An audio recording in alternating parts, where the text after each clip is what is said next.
Ladies and gentlemen, welcome to the Pro Wrestling World Talks with Dan and Mac. We are going into the, I guess, beginning of the end of summer, officially, quote unquote, the end of summer, Labor Day weekend here in the United States. So, for most people, it is a 3-day weekend. For myself, because I live in a town that has a town fair every year between Friday and, well, Thursday night for the townsfolks. And then Friday through Monday, it is 4 days of fried food, overpriced arcades, and smoke. Exactly. It's just a bunch of people smoking cigarettes, watching cars just bash into each other, or pot for that matter, because that's probably something I would like to do. Yeah, let's go to the demo derby, man. Yeah, that sounds a great idea. Just a radiator just lands in your face. Great. It's a great way to spend your weekend, last weekend of summer, just watching a bunch of cars bash into each other. And, a catalytic converter ends up piercing your leg. It's fantastic. What a way to end it. Well, folks, another big show happening this weekend is the Clash in Paris. Yeah! Oui. Another PLE, which will be the final PLE on the Peacock app. Officially will go on WrestlePalooza, which will be in a few weeks, which will be counter programming for AEW's All Out, will be going on the ESPN app. However, if you want to watch the NXT takeover events, you're going to have to keep Peacock. Because I'm not booked. And if you want to watch Saturday night's main event, which is quarterly, you're going to have to keep Peacock. So, they're trying to stretch your dollar. Hey, what the fuck is that? Yes, my famous line. However, as I was explaining to some friends, for the first year at least, if you have the Disney bundle, it'll be $30 a month for the first year. I think it's going to go up to like $40 after the first year. I think that was the number thrown around. I don't know. Yeah, I know. It sucks. It stinks. It does. It sucks. It's terrible. Everybody, I think, is feeling the pinch right now economically, and this whole thing is just like, come on, really? Why can't it just be all in one thing? And it's just the lay of the land, unfortunately. You still have to have a cable to watch SmackDown. You got to have the ESPN app now to watch the PLEs. And then you got to watch Peacock for the NXT takeovers and Saturday night's main event. And then CW with NXT. I mean, what the fuck is that? That's a lot. That is spreading the pot in a very negative way. Especially too when the house wins every single time. That house being TKO, of course. Just because of the fact that they are stretching your dollar thinner now as far as your entertainment is concerned on a monthly basis. But also, if you want to go to one of their shows, you might have to give a kidney. It's coming to that point, folks. I think they're going to be exchanging for WrestleMania tickets now for anybody that donates a limb. It's come to that point. And it's tough to be a wrestling fan from that perspective. Also, the fact we are going to be talking about at some point, we're going to talk about the negative stuff of AEW first, which some could perceive it as negative.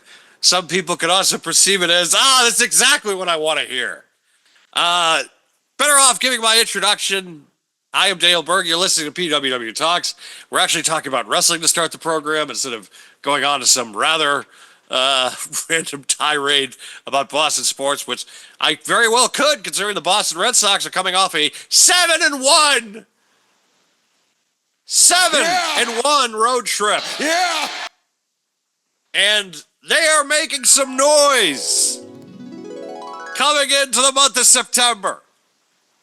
Can the next 30 days, can the Boston Red Sox push themselves to be a top team in the American League playoffs? One can hope. One can hope. And another person on this program can also hope, and that is my best friend of over 20 years and the great co-host of this program, Mac.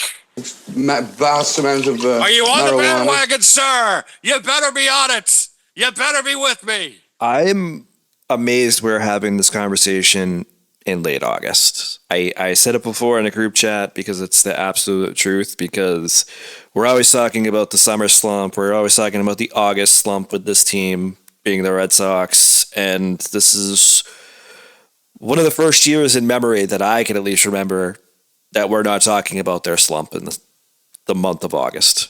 It's fantastic. Now, the problem with this bitter goddamn team is they have let my ass down more times than anything ever. They are a bitter, battered relationship between me and the Boston Red Sox. It has been bitter at times. The animosity that I have had towards the organization at times that I have loved with a absolute passion since the age of 9. This has been my absolute favorite sports team ever. And nothing would bring me more joy than a deep playoff run or a World Series appearance. And in my opinion, the American League is wide open. It is wide open. Any team that makes the playoffs can go on a hot run, which if you have a hot run in August and September and you're able to keep that momentum going into the playoffs, anything really can happen. So the question that I have for everybody else is, because I told everybody when the Red Sox got Alex Bregman, I said, get on it, boys. It's coming. And everybody thought, and myself included, back in June, when they traded on Father's Day after sweeping the New York Yankees, their best player, their best offensive player in Rafael Devers. But lo and behold, they have had a top 5 record in Major League Baseball since then. And you know who's had the worst record? The team that got him and took on all the money, the San Francisco Giants. So was there some bit of, I guess, intuition that Greg Breslow had? Some intuition that just was like, this is the right move to make? Yeah, they're going to hate me for 10 minutes, but damn it, if we go on a deep playoff run, they're going to be talking about Raphael who? Smoke. Because I'm not booked. It's the energy I have to have into this program, folks, considering the fact that I have been up since 4:30 this morning. The fact that I'm still awake and being able to do this. Jesus Christ, modern medicine. And I mean modern medicine in the sense of Vast amount of marijuana. Thank you, Ozzy. Ozzy is my spokesperson tonight in that sense. I knew where it was going anyway, so. Of course you did. Even everybody on the program who watches this consistently is just like, yeah, we know where you're going. Of course you do. I was actually thinking at first like 5 Hour Energy, and then you started saying something else, and I was just like, oh, okay, never mind. Well, that's the thing, because I don't do that stuff. I don't do energy drinks. I know people that live on them and have to have them all the time, which I get. I don't hate on it. I'm not even a coffee drinker, really. Yeah, I don't drink coffee at all. I don't understand that at all. Hey, it's just how it is. It's how my system works. It's how my body works. It's like, just give me a 20 ounce and I'm good. When I mean a 20 ounce, I don't mean a beer, folks. I'm talking like a bottle of Coke Zero or a Pepsi Max or something like that, which I know is, it's terrible for you. Hey, look, it's a lot of, like, if I had to quit certain things, I could do it. Like alcohol, pretty much, I don't really even drink anymore, even after that cruise. Uh, Yeah. like, yeah, that cruise, it was just like, well, that's a first for a long time. But now it's just like, forget about it. I had no problem being able to ditch that. If I had to drop my other habit now, I probably could. It may be a little difficult, but the one goddamn thing I can't kick, the one damn thing I can't kick for the life of me is diet soda. It's terrible, I know. Terrible. I hear the lectures all the time, all these studies. It's so annoying. It's like, I get it. I mean, what the fuck is that? Can't do it. Just can't. And it sucks, but it's just how it is. This is water though, so I don't think it's like also putting that out there. Like I don't want people completely to think that it's just like I just drink complete junk now. But Jack Swagger, aka Jake Hager, has been making probably the most noise that he has made in his career since 2010, 2013, around that area, because the probably since the We the People run. And I know, well, initially, look, he was never really a factor in AEW.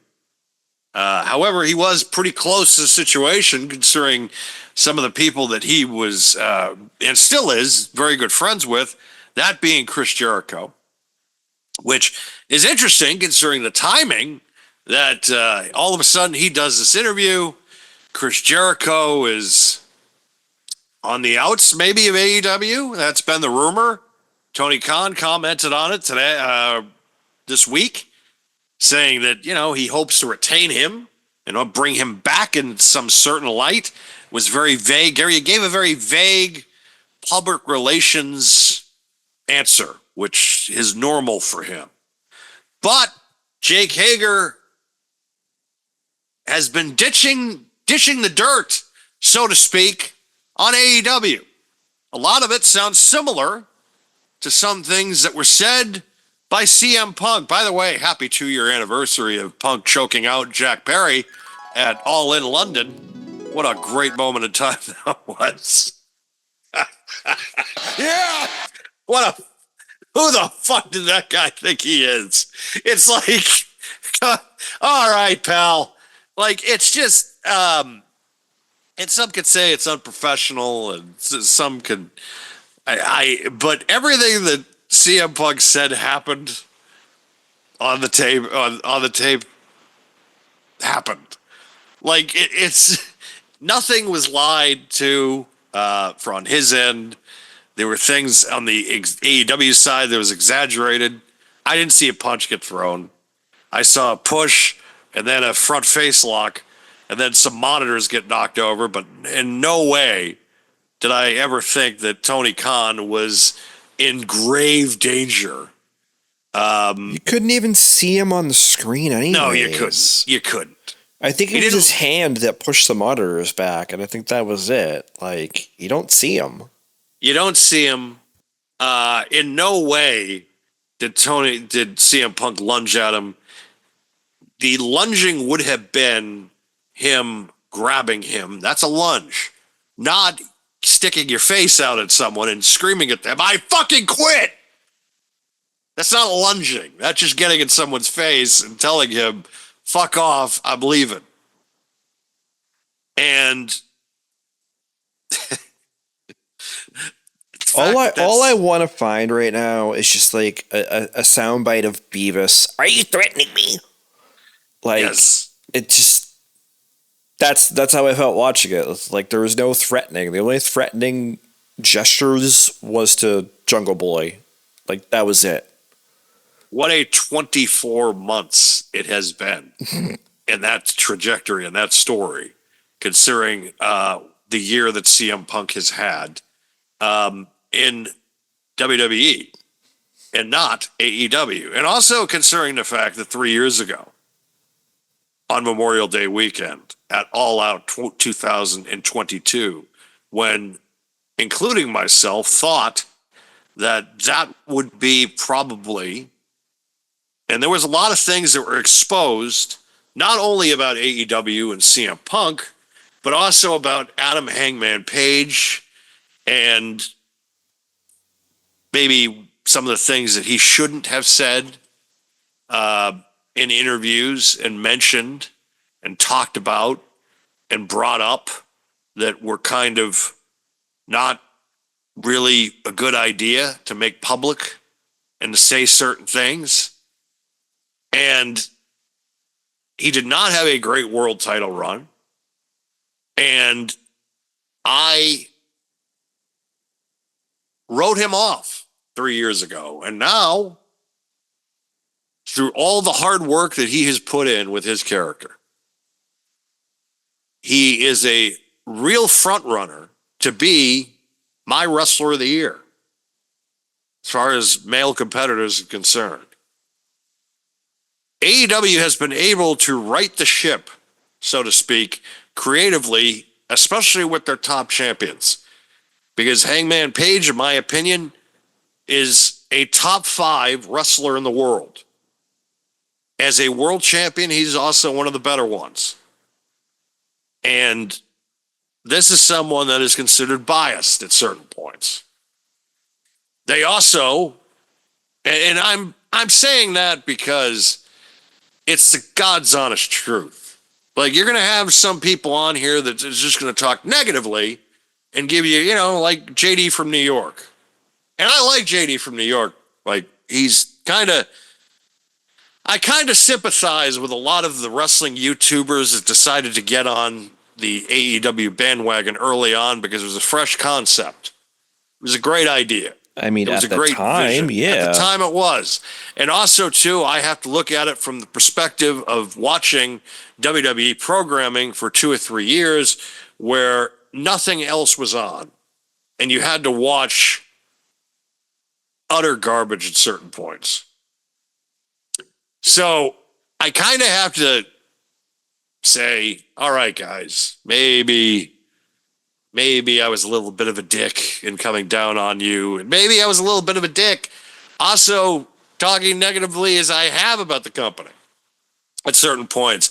Because I looked at Jake Hager's comments this week, and I understand the timing of it. He's obvious friends with Chris Jericho. Jericho, all the more likely, is going back to WWE. I think if Jake Hager made these comments while Jericho was still under contract and probably going to be on his way back,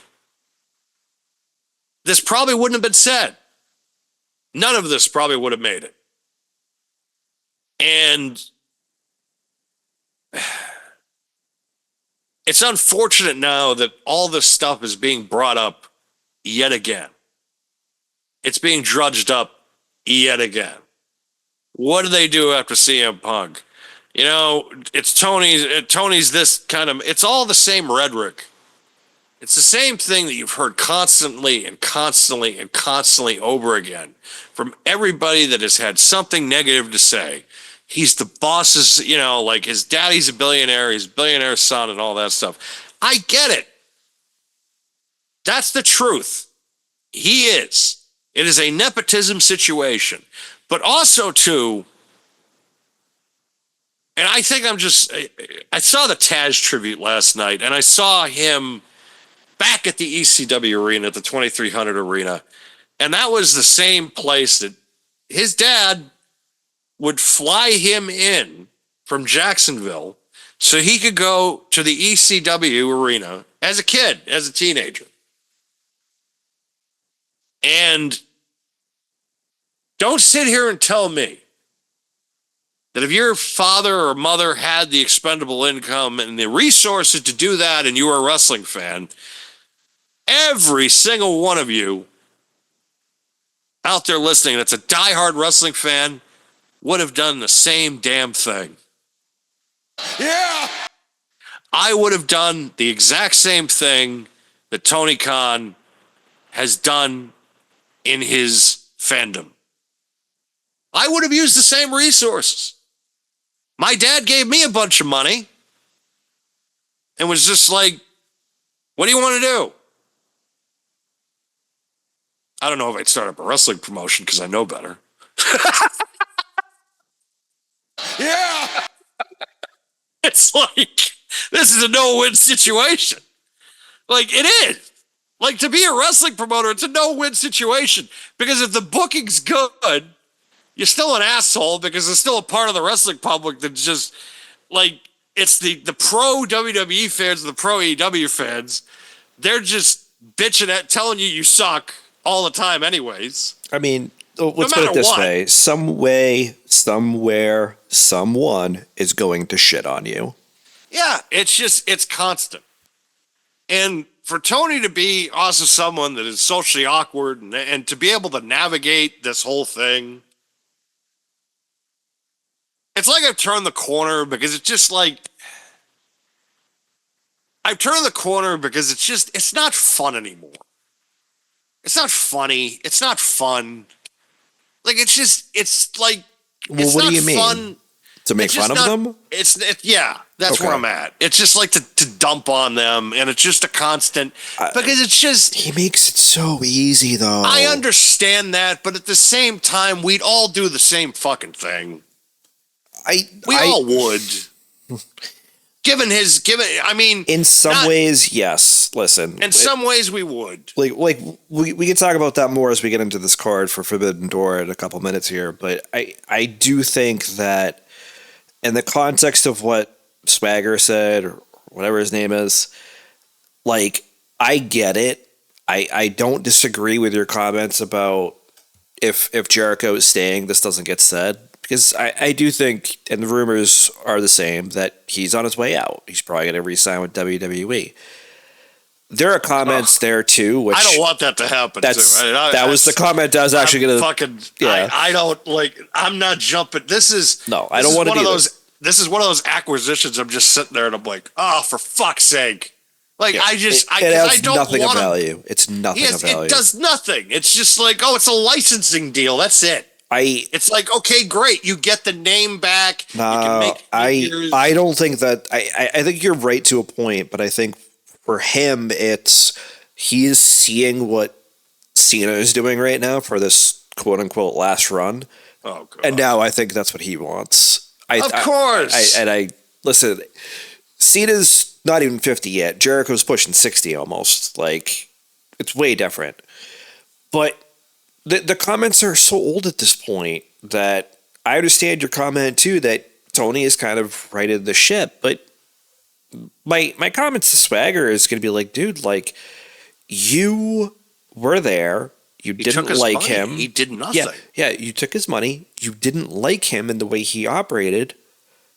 Okay, and that you're describing 90% of employees across the world.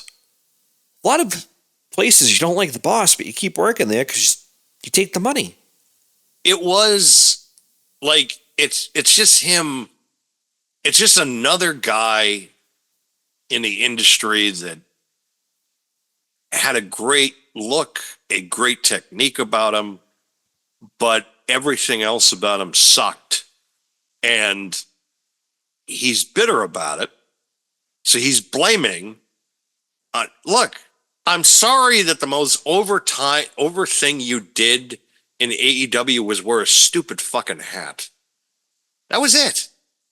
That was the best thing you did in that company, was wear that dumb hat every single week. And that's better like, than what listen, not to cut in here, but like, that's better than the majority of that roster can actually say, because the most of them don't get booked on a consistent basis in the first place. No, that's true. That is a very good point. However, and I have to, okay. Do you remember Jack Victory when he was with Steve Corino in ECW? Barely. It was he used to do this thing. He would hold up his two fingers and he'd call it a high spot. Billy and I do it all the time. It's still kind of like an inside joke with us. Right. And that's what the equivalent of that is. The Jake Hager stupid hat and that, like, the high spot. That's what the equivalent is. You were the muscle for Jericho and you stood outside the ring and looked tough, and that was pretty much it. Like you had no memorable matches. You really had no memorable moments other than being with Chris Jericho during his memorable moments.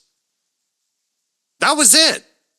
And you're bitching and talking about negatively about a company that, like, oh yeah, like, sorry dude, you didn't get the sorry dude, you didn't have the run that you thought you were. Sorry. But like, there's a lot of guys in the industry that were able to have a respectable career. And you had a very respectable career at certain points, but you blew it at certain points too. Like getting busted on a weed charge going into WrestleMania main event against Alberto Del Rio, when you actually had mainstream attention with you, with the Dutch Mantel character, with We the People. Glenn Beck was talking about it. There was mainstream fucking attention with that. And you get busted on a fucking pot charge going into that fucking main event, which just proves to me the type of guy that you are and why, like, all of a sudden it's just like, he's dumb. He sucks. Why? Why are you pissed? Shut you up. That's the thing. Like, I get it. This would have been news like 2-3 years ago, especially when Punk was there, like we said. But otherwise, he was there for what? A cup of coffee? That was it. He did nothing of value. Not a goddamn thing of value. Not a goddamn thing. And it's just like, and that's the point where it's just like, okay, CM Punk has a story to tell. He does.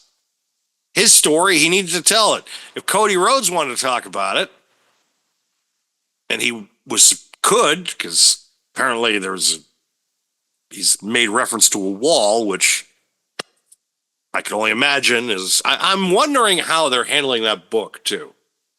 And what I mean, that, that history book that's coming out, because I'm wondering if they're going to mention Cody at all, and also if they're going to mention CM Punk at all, because of the fact that those two were extremely vital to the AEW that we are now bearing fruit of. Those first 3 years, I mean, that CM Punk thing got them massive attention.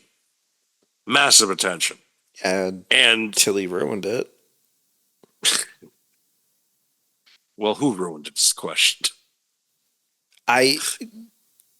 Listen, it's all going to go back to him at the end of the day. Let's be real. Whether you want to blame the Bucks, it still goes back to Tony. Whether you want to blame Cody for left before, it still goes to Tony. You want to blame, Hangman, it still goes back to Tony. But yeah, I mean, listen, I've heard he's gotten better over time too. You kind of see it now because you see him stepping away from like the camera, especially. He's barely on camera anymore, thank God. And there's other things too that he's been doing that, like you said, have borne fruit. But I mean, it's still, he just makes it so easy. And I think we can actually move into Forbidden Door itself, because yes, there were some definite choices here that I would not have made. Like 4 pre-show matches. Oh, God. So I'm going to go through these really quickly because I did not pull any pictures for these. Some of the pictures were actually outdated too, but I didn't care because there was way too much. So the first pre-show match is Paragon, Kyle O'Reilly, and Roderick Strong. El Desperado and Yuya Yamara defeat Crew, Action Andretti, Leo Rush, and the Don Callis family, Hisharo and Josh Alexander, with Lance Archer and Rocky Romero, and an 8-man tag match in about 12 minutes. Next match is a trios match. Jesus Christ. Yep. So kind of like we did for All In. Like, oh my God! I'm looking at the everybody. Oh, yeah. Are you kidding, dude? It's like everybody's on the card. Pre-show matches. Are you? Oh, yeah. Man. Yep. So the Gates of Agony, Bishop Khan, and I have to take Hoa back a little bit what I Leota. said. Yep. And Ricochet defeat Jet Speed, Kevin Knight, Speedball Mike Bailey, and Michael Oku with Amira Blair in almost 10 minutes. Next match is an 8-woman tag match. Triangle of Madness, Julia Hart, Sky Blue, and Thekla and Megan Bain with Penelope Ford defeat Harley Cameron, Chris Statlander, Queen Aminata, and Willow Nightingale. Oh, God. Didn't Willow Nightingale and Chris Statlander just have like a blood feud like six months ago? I think they did, yeah. And now they're Yeah, it's weird, man. I don't know. You know what? They both do it. They do, but at least, you know. They both fucking do it. Like, you know, because... But here's the thing, Dan. Like, so hold on. Like, the next match, though, like, it's a trios, world trios match, or world trios championship match, excuse me. Is this like the main event of the pre-show? Like what the fuck? So it's the Ops... Powerhouse Hobbs, Samoa Joe, and Katsuyori Shibata defeat Bullet Club War Dogs, Clark Connors, Drilla Maloney, and Robbie X with Gita. God. So like, didn't like a pay-per-view ago you wheel Samoa Joe out in the opener? Yeah. And wasn't that actually the pre-show as well? No, I think that was the opener. All right, so close enough. Like, holy shit. Yeah. Just okay, blood feud aside, like, I don't understand it. I just don't. And Samoa Joe is relegated to your pre-show? Yep. What? Yeah. What? Yeah. I don't understand. I don't either. Don't understand. All right. At all. But those matches close out the pre-show. So before we get into this actual matches here, which we'll do in I feel like less than a minute. Did you watch the show at all? I watched parts of it. Okay. I didn't watch really any of it. I caught some clips on YouTube. That's about it. No, I watched Hangman MJF, and okay. I watched Hangman MJF. I did see the main event, and I watched some of Okada and Strickland. But that was those. Really okay, that's fair. All right. So the first match, the opener, is Adam Copeland, and Christian Cage versus Kip Sabian and Killswitch. Yes. But Mother Wayne still comes out, which I thought was kind of weird. I mean, I'm not going to complain. I didn't complain either, but still. You know. And it's... Hey, I gotta make a living. Yeah. I think this is just weird to me. I get it. Cope's back. I get it. They want to put Cope and Christian together and nostalgia and all that, but like it's just weird. All out in Toronto, it's going to be them against FTR. I did see that. Which I think we all knew was kind of coming. If, even though considering it probably would have been a bigger deal if it was all in Texas, but you know, Christian had say, which I don't blame him. So. I mean, I don't either. It's just weird to me. It really is. I don't hate it, but like he is still very clearly a heel at this point. Oh no. You know what? It's just they've blurred the line so much now. It's just like you can be a heel. I mean, they did it with MJF for Christ's sake. I mean, he was everybody's favorite scumbag at one point. Yeah.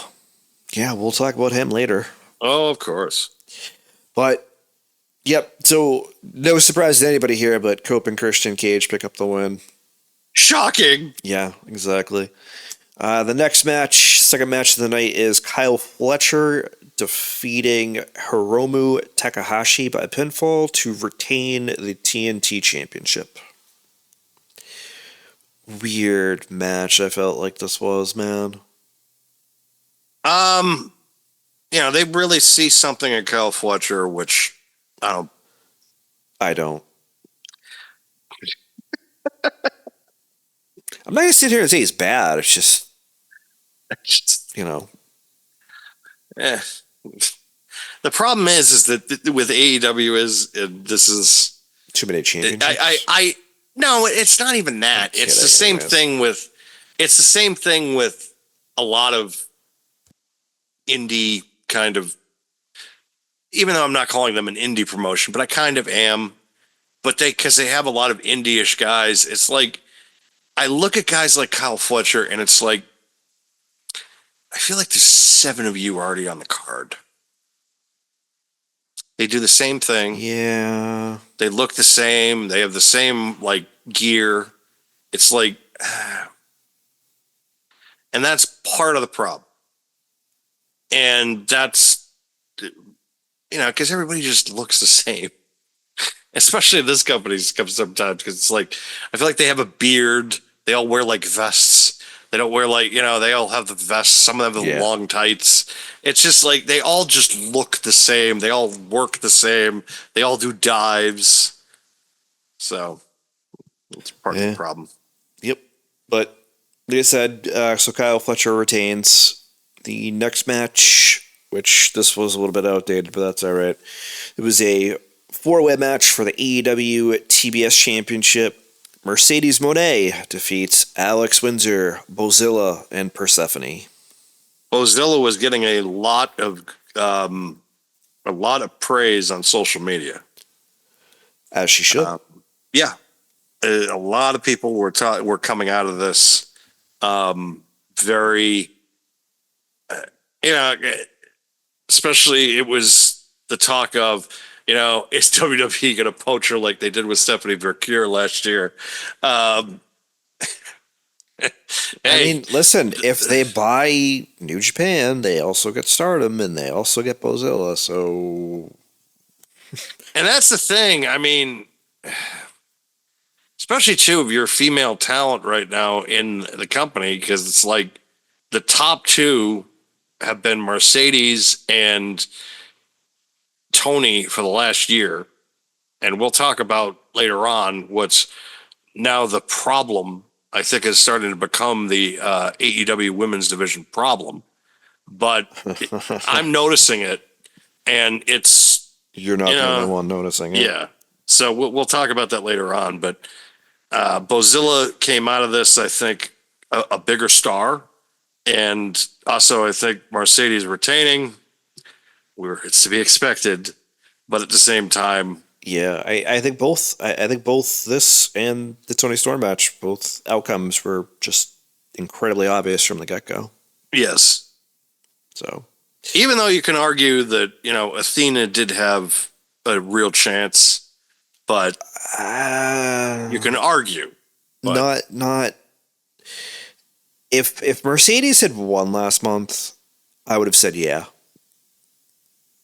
I think with Tony retaining, it solidified her at this point.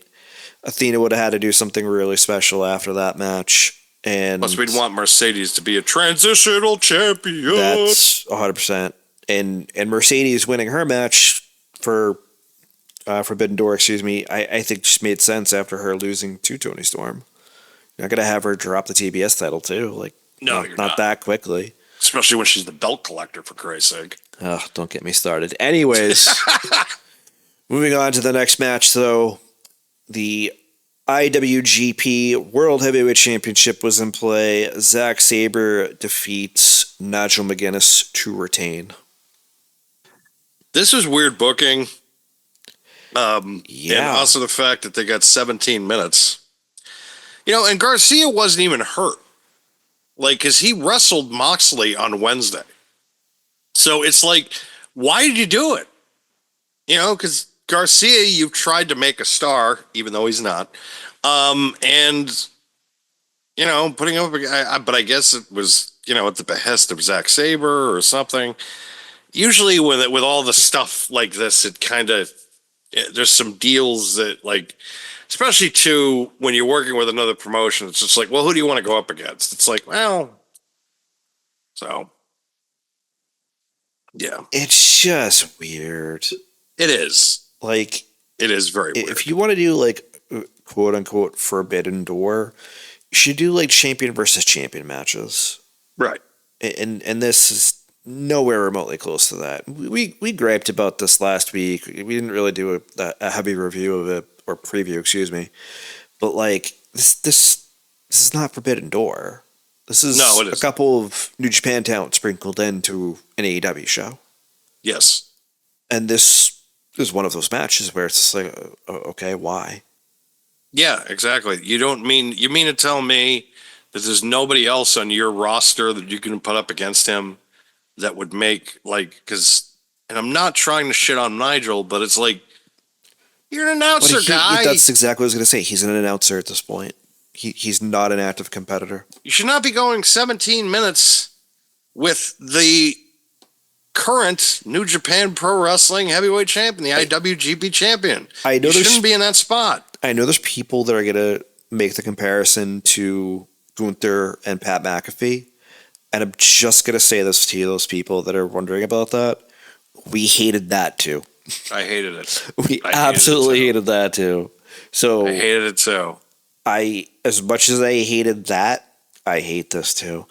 And I will give that match credit for what it was. I did not watch this match, so I can't really make any comments about it. But it's like, on paper, I hated both of them. It's not Yes. what I want to see. I don't want to see top talent wrestling an announcer. And I know there's people that are like, well Zack Saber's not a top talent. Yeah, but he is for New Japan because he's the world heavyweight champion. He is one of the top pro wrestlers in the world. He might not be in the same. He might not have as much visibility as a. He might not have as much visibility as everybody else because he's in New Japan. But Right. Zack Sabre Jr. is one of the best, if not the best, technical wrestler in the world. And you gotta give him his due. And if he wanted to go up against him, I get it. It's a dream matchup. But at the same time, when you're going to be in front of the biggest audience that you're going to be in front of the year, especially, I would want to put you up against the best possible performer that there is on my roster that is available. And Nigel McGuinness ain't it. Yep. 100%. 100%. I don't understand. I mean, it's what you got to do, right? I mean, there's going to be some things on this weekend that we're like, why are we doing this? Why are we doing this? God, we'll get to that later. Yes. Speaking of why are we doing this, though, the next match was a three-way for the AEW World Tag Team Championships. Brodito, Brody King, and Bandito defeated the Hurt Syndicate, Bobby Lashley and Shelton Benjamin, and FTR. Well, I just want to know why. because they needed a team to take the belts off the Hurt Syndicate that wasn't FTR. Because apparently, if it's led to, there are rumors that the Hurt Syndicate did not want to lose to FTR. Whatever. Because they wanted to do FTR versus Edge and Christian for the titles in Toronto. So they kind of, Okay. So you don't know, so they hold could- on. If they don't want to lose to FTR, why have them drop it in the first place? don't know. If the plan is all of a sudden Brodito, I don't like them on a- losing because you also had MJF lose, which we'll talk about later. right? But what I mean is that Brodito, let's say that Brodito, I get it. They can there's a drop couple it to weeks. FTR. There's a couple weeks, and they can, yeah, exactly. There's a couple weeks in between that, and then plus two, that is also something that Edge and Christian could also root for because then it's just like, well, that gives us incentive. And you're hot-shotting, but at the same time, I hate it. it makes the match bigger, so to speak. I still hate it. I know. I'm all for nostalgia, but like they don't need to be tag team champions. I'm sorry, they just don't. I get it. But I get it. all right, whatever. Moving on. So the next match was for the Unified Championship. Okada versus Don Callis. Shut up, bitches. I will, sir, because you defeated Swerve Strickland. In 16 minutes and 30 seconds. And not only that, of course, they did the angle with Okada beating Swerve. Swerve, I guess, was coming into this with a torn meniscus, so they did an injury angle. And who was involved in the injury angle? Lo and behold, the returning after it feels like 2 Been years. a while, yeah. Wardlow. And now he is part of the Don Callis family, which I saw a graphic earlier of a picture of Don Callis with the Don Callis family. And, Takashita, Okada, Wardlow, a few other guys. It was just like, and then all of a sudden they put it was the meme with the greater than symbol, and it was the Vision. And I almost said, I can't believe I'm saying this, but it's so true. Because it's like, the Don Callis family on paper, or in my opinion, is 100 times better than anything that the Vision's doing. So, Wow. Yeah, I have no comment on that one. Cause I'm right. It's not just the fact that you're right. It's just the fact that it mildly annoys me. But yeah, Okada retains his unified championship. So how's that work though? I don't know. Isn't it like 2 belts technically? So if he loses, does he lose both? Like that doesn't make any sense, man. I feel like I'm Bill Murray and I'm drinking the fucking flask on the steps, and you're asking me questions as Ray, and I'm just like, I don't know. Jeez. Well, what we don't know is why they booked this match when Athena was clearly going to lose this match against Toni Storm. They are starting to enter a problem with Toni Storm because Yep. who the fuck's gonna beat her? Well, it's kind of the same problem with Mercedes. Yeah, exactly. Because they've beaten everybody. Before. Yep. It's what you alluded to before is you have no one that's really going to be super credible. If they beat everybody, who's left? That's the problem. Because, not for nothing, I like Harley Cameron, but they've beaten her. She was on the pre-show. And she was on the pre-show, yeah. I like Julia Hart. I like Sky Blue. They're both a little young to challenge either one, but still, Yep. Not bad choices. Megan Bain's another one that I'm not going to sit there and say is super credible, but it's an option. Been beaten. That's right. I forgot one of them did beat her. Chris Statlander. They beaten her. Been beaten. Willow Nightingale. Been beaten. Yep.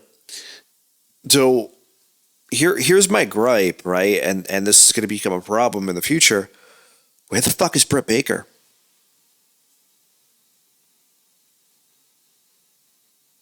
Sitting at home. Yeah. It's kind of a fucking problem. And I don't think she's coming back. I don't think she is either. And not for nothing, I don't think she needs to because she got dentist money too. Exactly. And plus, at this point, she's a famous dentist. So, yeah. Yeah, she's fine. I mean, listen, I hope she does at some point, but first of all, she doesn't need to. Second of all, what the fuck are you do with her anyways? I mean, because she's already been beaten. She's already been beaten by Mercedes. Fair. That's fair. But it's been a while. It's been a while. Don't do that. Yeah, because no one wants to listen to that. Isn't it funny that the same? Yeah, it's the same asshole that came out with some of the best hard rock music in the late '90s, early 2000s, and I see him on Tucker Carlson this week, and I'm just like, man, things changed, haven't they? I got so mad. I was like, I used to like you, please stop talking. I used to like you, please stop talking. I used to Yeah, like you, it's please just stop like, talking. come on, man. It's like you can't go after the boss either. You just can't. You just can't. Like it's just like you can't go after Springsteen. It's like no, it's a bad idea. Yeah, man, if he wanted to, if he kept with the radio canceled me thing, fine. If he kept it to like a political commentary, which he started to do, I don't like it, but I could ignore that. She started dissing on Springsteen though. Like, Yeah. dude, why are you even bringing him up? Like I felt like Will Smith. Keep his name out of your mouth. it's just like you can't. Don't go after Bruce. Yeah, It's like it was weird. I'm not the biggest Bruce fan, but there's some songs that I'm just So for me, it wasn't even the absolutely- fact that he went after him, Dan. It's the fact that he went after him for literally no reason. Yeah, it's like no, there's no reason for this. There's not. It's like, At all. and it also pissed off all the Baseball Writers Association of America because they all fucking every baseball writer of America, and I think they proved this on Maz and Felger and Maz one time. Every single one of them just adores Springsteen. It's like I guess you have to you love baseball and being a writer, and you have to like Springsteen. I'm not as big as a Springsteen fan as a lot of other people. I do like the hits. I do understand why people love him. His biopic, I guess, will be pretty good, even though I feel like every famous musician now is getting a biopic. It's like one biopic, one biopic makes money, and now everyone's getting one. It's like, what the fuck? Yep. Like they're gonna do an Aussie biopic, and I'm Oh, like, absolutely. oh no, No, they should though. they should, but at the same time, it's like, I think it'll be. I think they'll do it tastefully. who the hell do you want to play him? Is the question. Oh, that I don't know, but there will be. Vast amounts of marijuana. Oh, that's true. There'll be more coke in that movie consumed than probably Scarface. Easily. All right, moving on. Anyways, so the technical main event was for the AEW World Heavyweight Championship. Hangman Adam Page retains against MJF in 31 minutes and 40 seconds. Once again, they put him in the co-main event, and I'm just like, are you fucking kidding me? Because they did the same thing during his first reign, where it was just like to put everybody else ahead of him, and it's just like, but no. Like, he's your most compelling babyface. You can't just make him feel like it's just like, okay, we're putting him above, and especially too, the fact that Moxley was the main event again. It's like, no. See, I'm glad you said that because that's exactly what my thought was. Because even though at All In, technically he was in the main event, obviously, a lot of these other guys that are in the main event were also there too because they overbooked the main event. Yes. And I feel like that's exactly what they did here. They're overbooking the main event, and they're overbooking it even further by having a co-main event, technically, that is also overbooked. Because you don't need Mark Briscoe coming out for this match. Like, that was stupid. No, you don't. I like Mark Briscoe, but again, you're trying to work this whole angle. It's exactly. Like, what? Like, that was my issue. It's just like, I don't, why?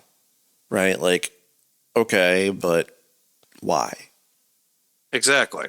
Like, why are we doing this? Why is it at this level? And, but again, I mean, was the match great between Hangman and MJF? Yes. Is the understanding of it confusing, considering the fact of that it was, again, here's my issue. This match was supposed to be for that contract, the same thing that Athena won, that casino battle royale thing or whatever the Right. hell it was. And he wins, but he doesn't cash it in. He just got a championship match.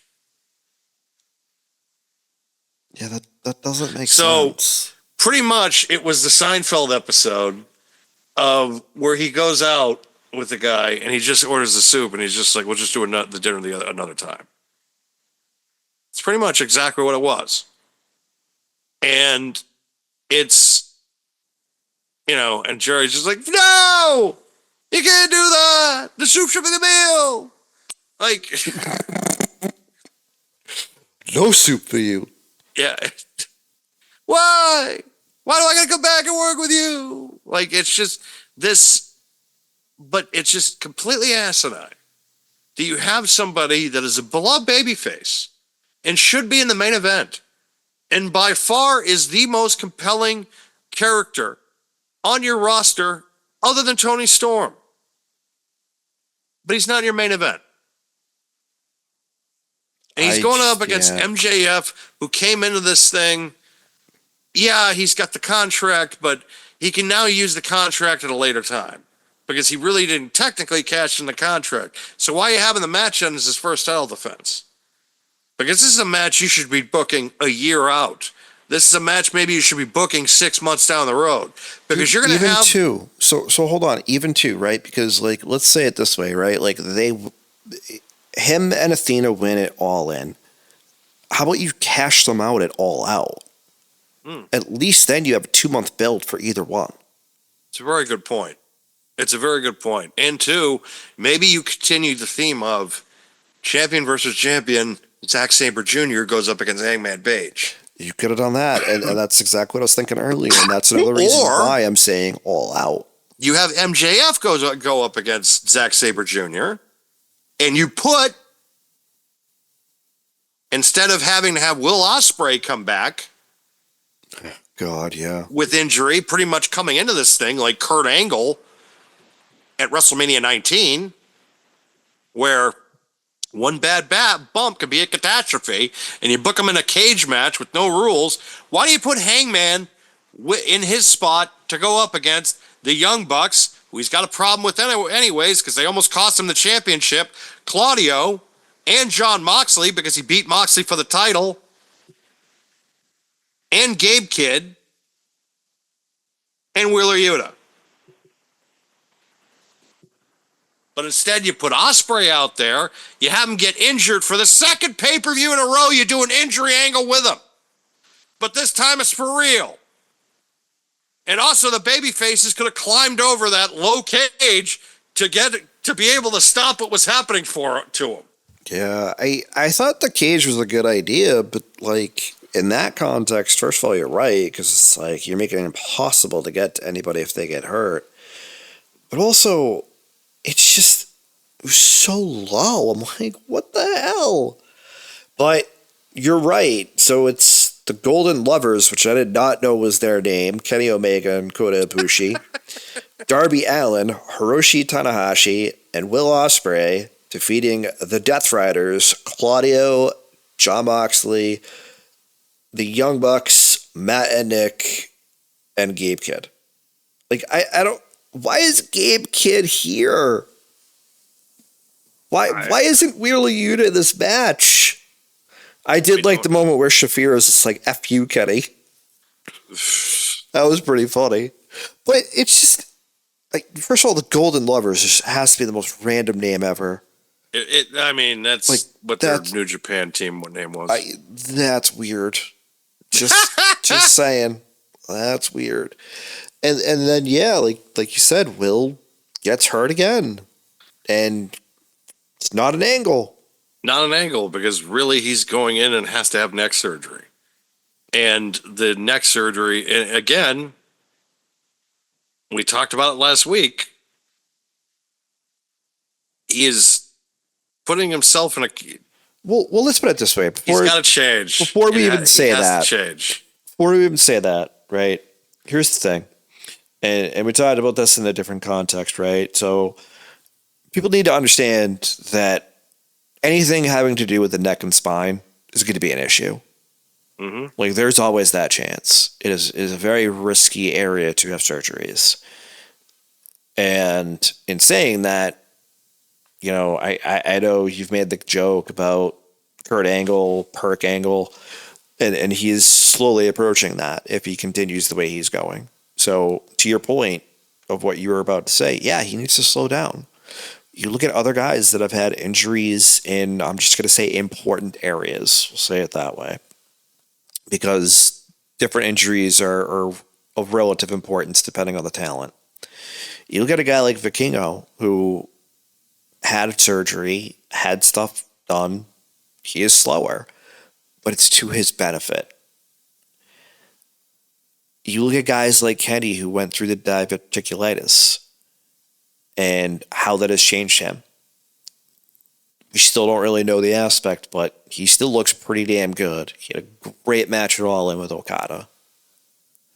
Like, sometimes it's to the talent's benefit. And I hope Will can adapt, because otherwise his shelf life's not going to be super high anymore.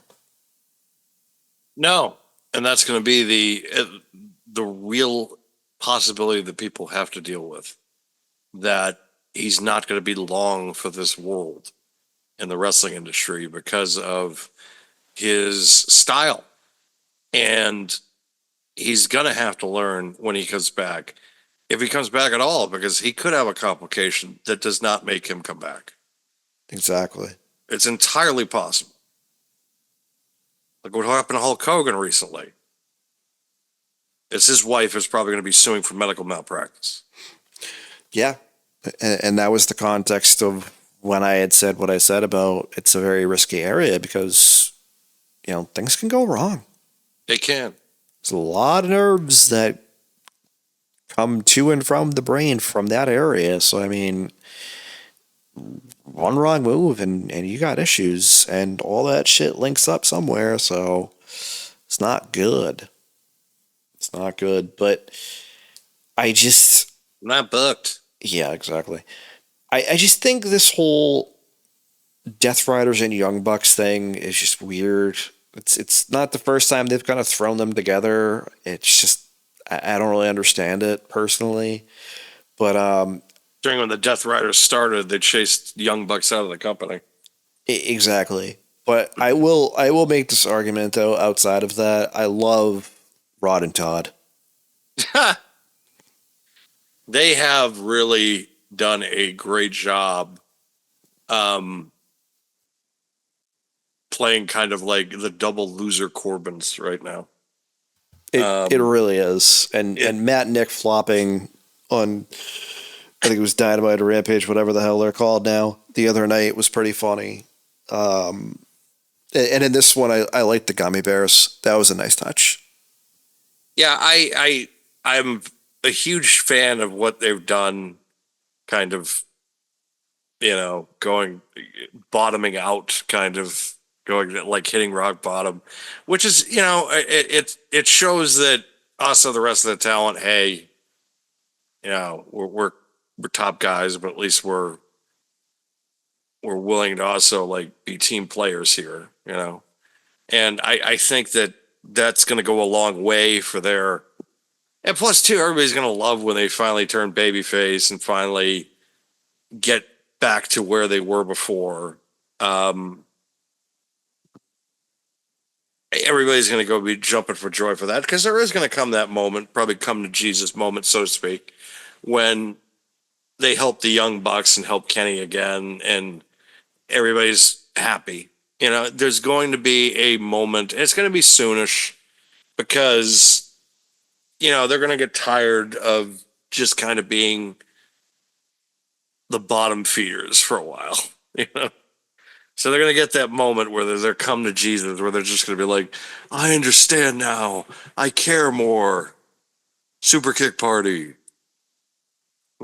Yeah, we'll see. But yeah, so that that was it. That was Forbidden Door. I don't know. 2 injury angles in the same night again. This,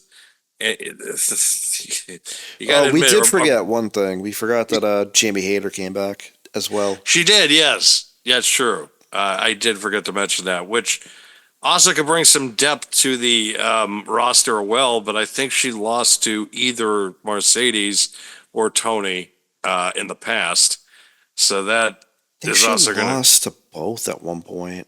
She may have. It is extremely kind of.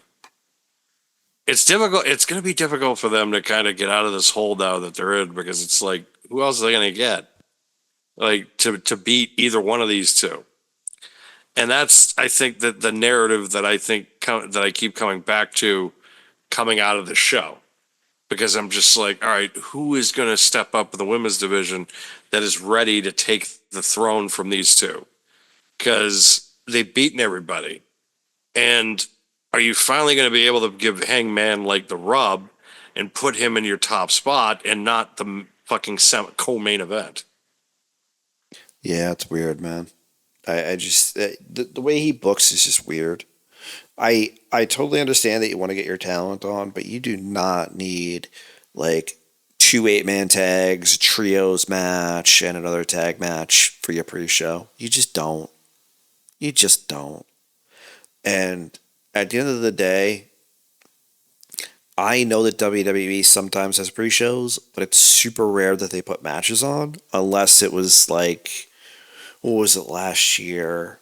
It was Elimination Chamber in Perth, I believe. Yes. And that one they just did, I think it was a women's tag match because they had Indy Hartwell.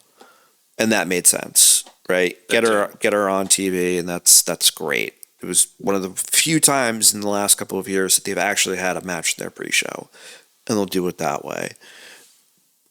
I'm okay with that, but I don't need 4, because then I feel like I have to get there for a 2-hour pre-show, watch all of that, plus another 4 hours of wrestling after that. Like, that's a lot. They had a 4-match pre-show, and coming into this weekend for Clash of Paris on Thursday night when we record, there is currently 5 matches booked for Clash in Paris. That's only one more than the pre-show for AEW's Forbidden Door. That is. That should tell you everything Wow. you need to know, honestly. But there's so much wrestling you get in the program. But I don't need that much. You don't need it. I don't need a 5-hour wrestling show. I will give them credit in this show, because I'm looking at the time, the match times now, and you have to kind of give them credit. The only matches that went over 30 minutes Were the main events, yeah. were the main events. Everything else was under 20. So I kind of got to give them their due on that. The matches were, the main events were booked properly in timing. I'll say that. And everything I else, agree. it's like you made a concerted effort to make everything a little tighter. Oh, So do you want to I'll know? give them some So hold credit. on. I actually looked this up earlier. This is actually funny. I looked up how long the show was. I couldn't actually find it.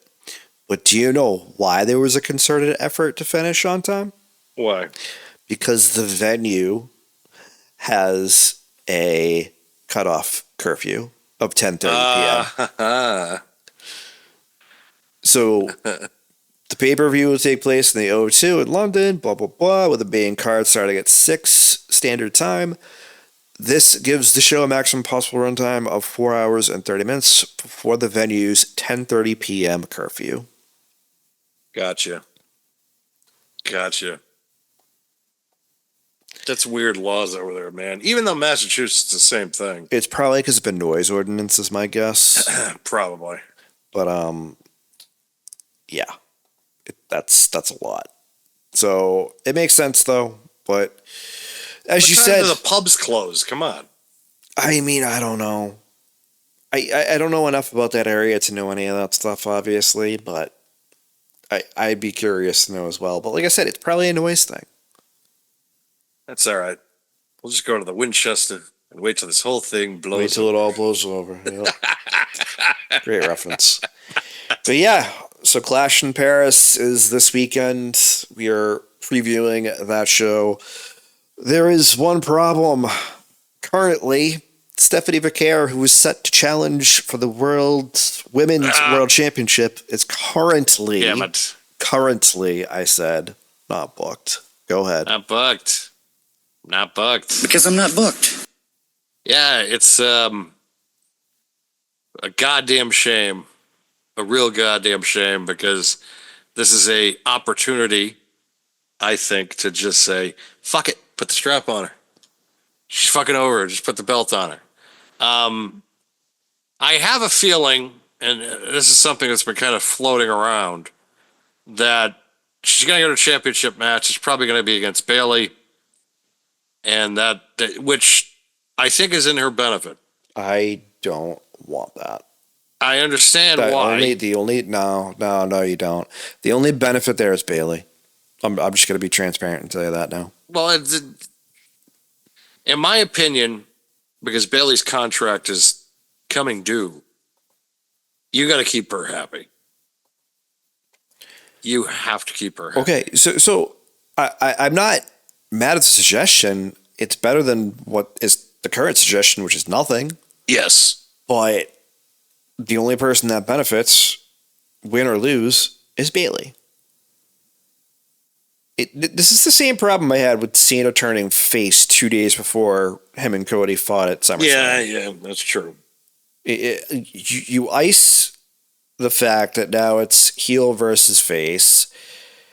You're only going to drive Bayley crazier, which you're going to succeed at, which, okay, but that's her character now, I guess. Fine. And you're going to turn her heel probably, which, if that's your goal, that's going to work, but it shouldn't be at the expense of Stephanie Vaquer. No, it shouldn't. But unfortunately, it is. I listen. Here's my idea. Take it for what it is. These two know each other. You can have one person from Raw, which is already Stephanie Vaquer, one person from SmackDown, and that should be 100% Julia. I agree. Because Julia is another one that you could put that strap on to. And I know that we've talked about another option being Roxanne Perez, but the problem is getting her to that point, which, as I mentioned last week, should probably just be a fucking battle royal, but I don't know why the fuck you didn't book it. Give me a week to get a match together. What? Like, come on, dude. Yeah, just book her for the pay-per-view and have her come out for like a surprise or something. Like, I don't know. Or just do a battle royal, right? Or not a battle royal, a gauntlet match, excuse me. And have Stephanie be the guaranteed last slot to come out, and to have it be against Roxanne Perez that way. I swear to God, if Monday I'm watching that show and all of a sudden I hear, whoo, I'll lose my mind. I'll just turn the TV off. I'm like, okay. It'll be fuck this. It'll be like burn it down, turn the TV off. Like, oh, exactly. It's just weird. I am on the top of the mountain of the anti-Seth Rollins campaign right now, because I'm just like, I can't take this anymore. Like, it's only been a month, and I'm just like, I can just get the fucking belt off him now. Well, we got a bit to go to talk about going that. and going and going. We'll see, but as we get into these matches, I kind of rearranged them because we don't know the order yet, but I just kind of did it according to the order that I think they'll occur. Mm-hmm. So started with Sheamus and Rusev. Yes, and the good old Fletch and Donnybrook match. So is this going to be a fight in the bar? Like, is this how that's going to go? It's literally all it is they bring out the props like they do for TV, and it's just a hardcore match really with those props. I mean, so they're just going to be hitting each other with like baguettes and bottles of wine and stuff like that. Probably the wine barrels or whatever, yeah. God. Well, no, it's a 3-day-old croissant. Smash in the head. God. I don't They use a torch from the creme brulee. Like, fuck you. God. Oh my goodness. They got some bagels and shit. Yeah. They they have someone with a bad French. Oh, they just come up with a goddamn serving tray. This fucking thing. This is pointless. This is just pointless. This is something you can put on Netflix, for Christ's sake. You can't even goddamn. Stephanie, your women's championship is like less important than this match. Give me a break. Come on. It's not even the fact that it's about Stephanie Vicaire. It's about the fact that you have a vacated title that you haven't done anything with it yet. That you're putting on that you're just leaving it on for Netflix. It's like I understand the Netflix deal. I get it, but I don't think that's what it's about, honestly. I just think they had no idea how to pivot. I don't know how to do it. Like, all right. Like, you could somehow come up with something. You can come up with something. You know what it is for me? I think this means that they were not going to give the belt to Stephanie.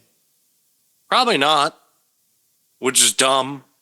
But I'm not going to say it's dumb, but it doesn't make sense, because if you don't give it to her, fine. I'm fine with that objectively. But my biggest problem is, and I've said this for weeks, is you've iced her. She hasn't really been featured prominently on television the last couple of weeks, despite... Unless you're watching, like, Main Event. Yeah, but I'm not. I'm not. That's the thing. I'm not watching Main Event. No, you're just watching, like, TikTok clips of Wingstop. Product placement. Product placement. Listen, outside of that, though, it has to, like I said, like, they've iced her, and it doesn't make any sense. And obviously now, if they don't know how to pivot, then they had no plans of putting the belt on her yet, which is fine, right? She only got called up a couple months ago. I'm completely fine with it. It doesn't make sense to me, but I'm still fine with it. But the fact that you now don't know how to pivot when all you need to do is do a battle royal and throw the belt at her now and have her be a transitional champion for a month or two, and then give it to somebody else. Battle Royals, what people need to realize is no one loses. Exactly. No one loses a Battle Royal. Exactly. Like, it's just, you got thrown over the top rope. Oh, well. So no one loses. Equal playing field. You can have a fluke champion at that point and make it believable. Yeah, I know. Listen, I know people don't like that, and I know they did it, within the last year or so for the women's championships. I know they did it when Rhea got hurt. People didn't like it, but this is different. This is for a number one contender versus a number one contender for a vacated title. It's just different. They had the Money in the Bank winner win it in 2020.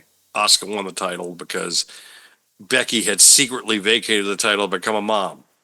Yeah. So you could use the same concept again if you wanted to. Give them something special. Or make it special. Make it unique. It's not even about that, because literally you have a number one contender already. Now all you need to do, you could do a 2 fatal 4-ways, and then the next week those two face each other.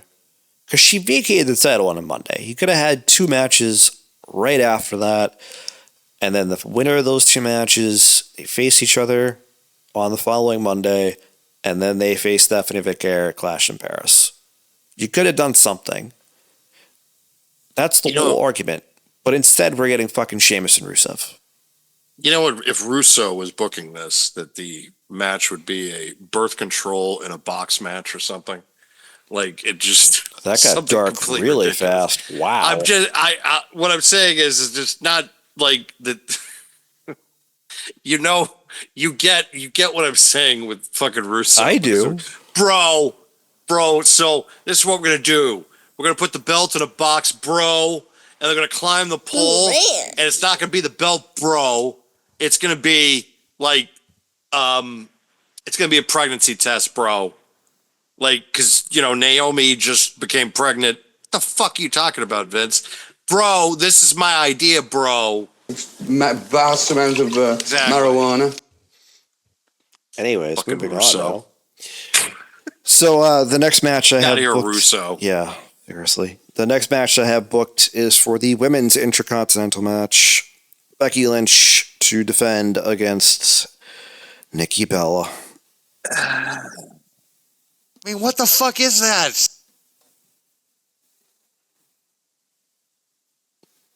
I will admit this is the most I've liked Nikki Bella in her entire career. I mean, what the fuck is that? That's saying something, but we're exactly. Yeah, I know. It's like I think that's everybody. I think that's everybody. There's so many sound bites I God, need to you get. suck. There's so many sound bites I need to get. Listen, I hate that butt. I hate that this is the only women's match. That's my biggest gripe. Because it's this specifically. I think Nikki Bella has improved in the ring. I will first of all say that. She's not Nikki Bella of like 2015 or whatever the hell it was. But she's still not on Becky Lynch's level. No, she's not. I mean, she's still got to deal with some sort of ring rust. She's only probably had like 10 matches since she's come back. Everybody knows why she's back. We all get it. We all understand. We all know. It's well documented. But at the same time, I will give her credit. She is putting in an effort to try to make this look good. And she's had some decent performances. I'm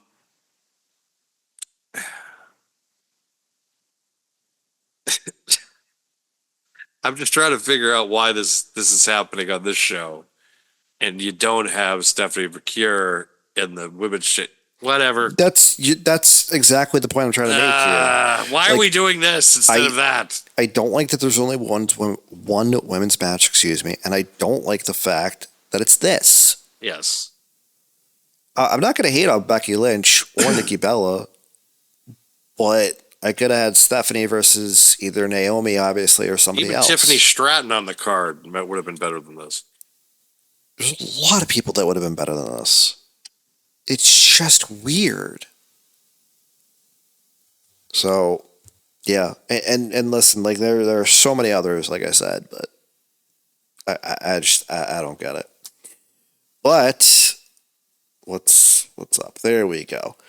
The next match I have here booked this way is Roman versus Bronson Reed. Speaking of things on a pole match, they should do like Jordan on a pole match. Jordan's on a pole, exactly. Bro, shoes. Jordan's on a pole match. Bro. One pole is going to be Adidas, bro. And then one pole is going to be Reebok, bro. One pole is going to be New Balance, bro. And then the other one is going to be Jordan's, bro. Paris people are going to love it, bro. They love sneakers out there, bro.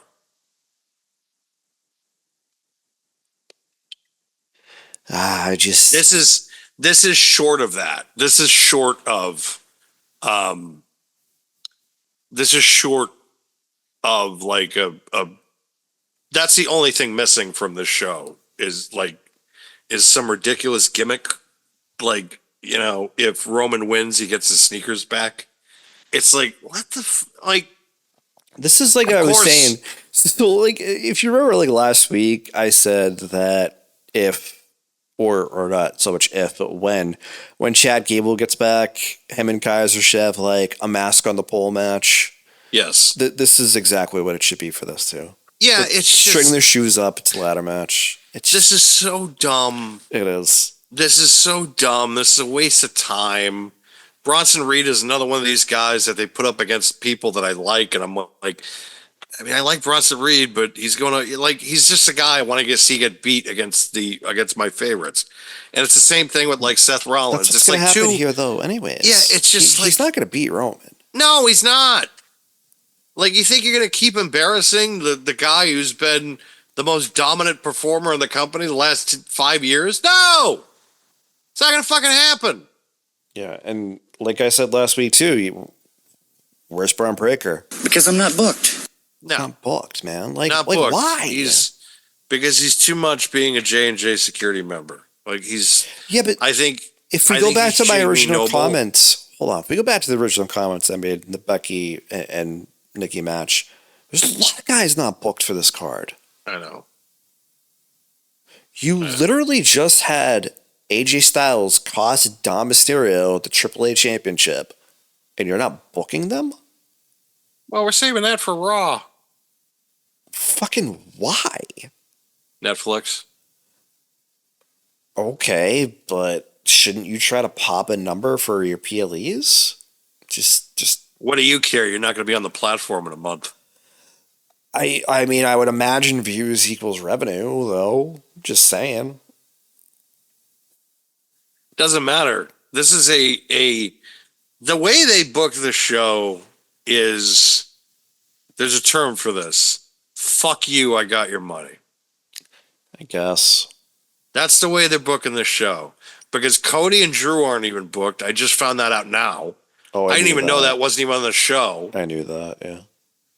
Like, because it's like it's very top heavy, but the problem is, it's like, I'm looking at this card and I'm just like, why am I bothering? Yeah, I don't. This is I don't think I'm watching this live. I'm Probably not even not. gonna lie to you. I'm not. I'm gonna be honest. I don't think it's happening. I'll watch. Just, I'm not gonna watch it at 2:00 on a Sunday. No. I'm not. I'm just not. Like it to me that this is it's. I'll turn it on at dinner. You know? Yeah.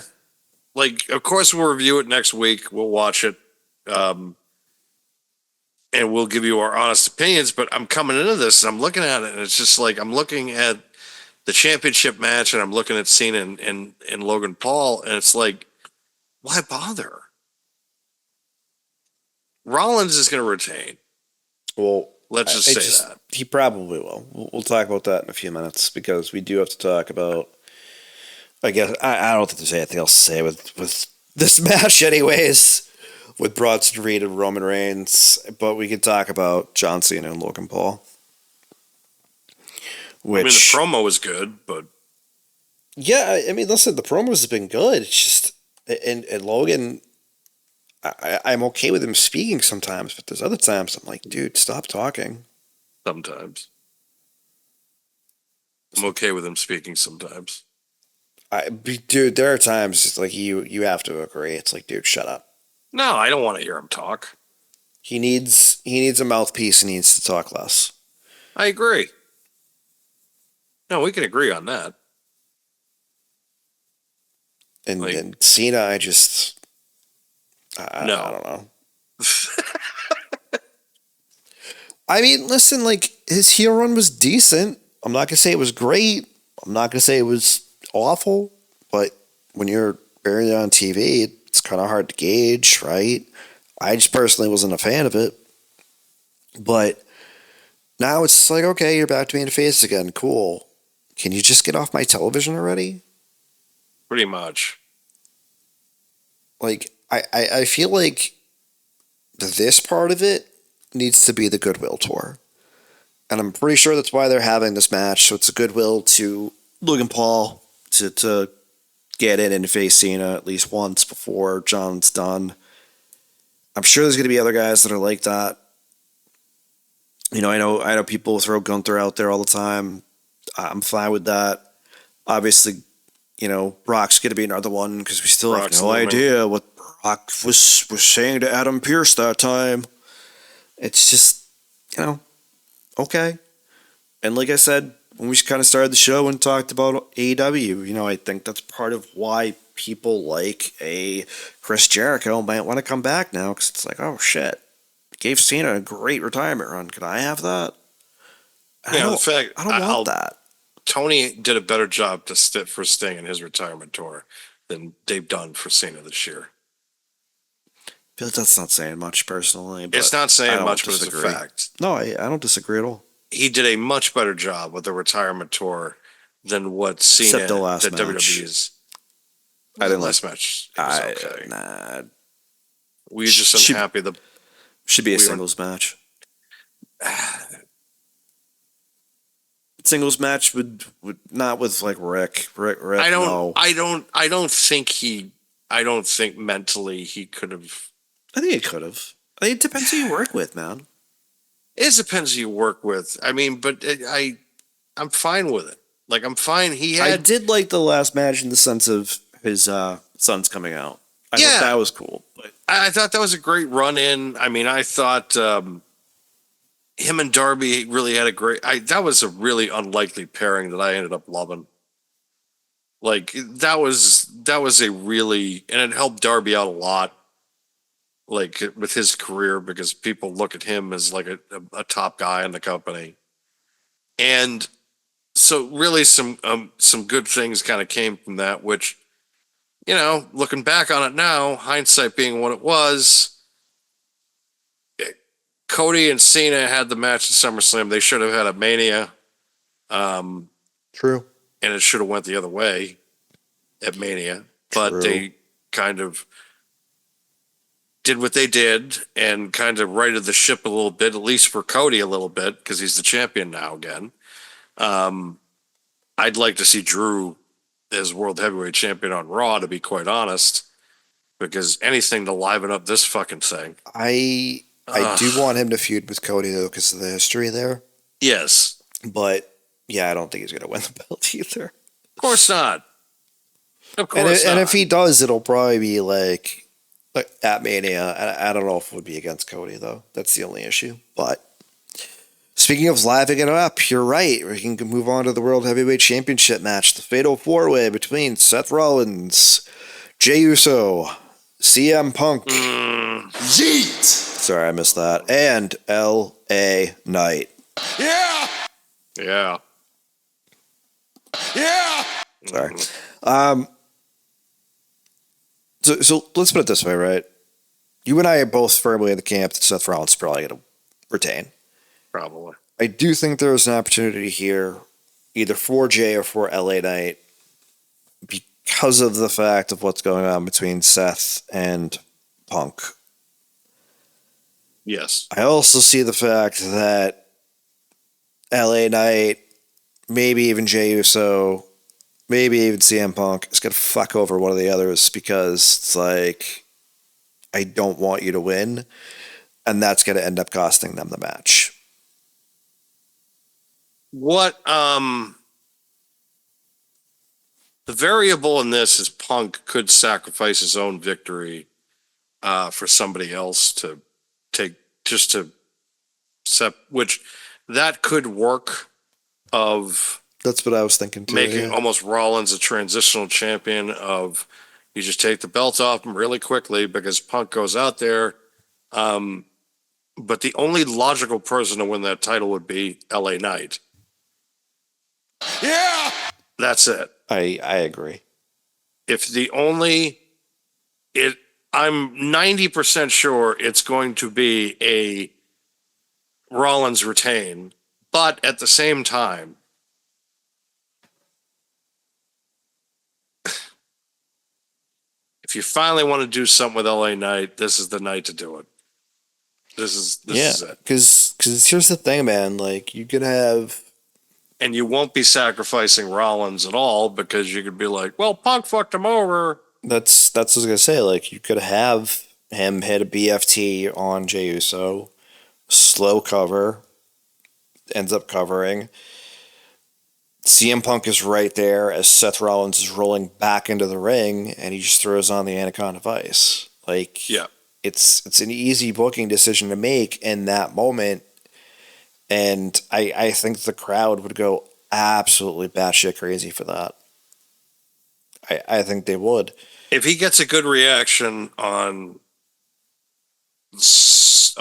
when he comes out, if he gets a bonkers reaction, or if it's like a CM Punk like bonkers reaction, they might do a change.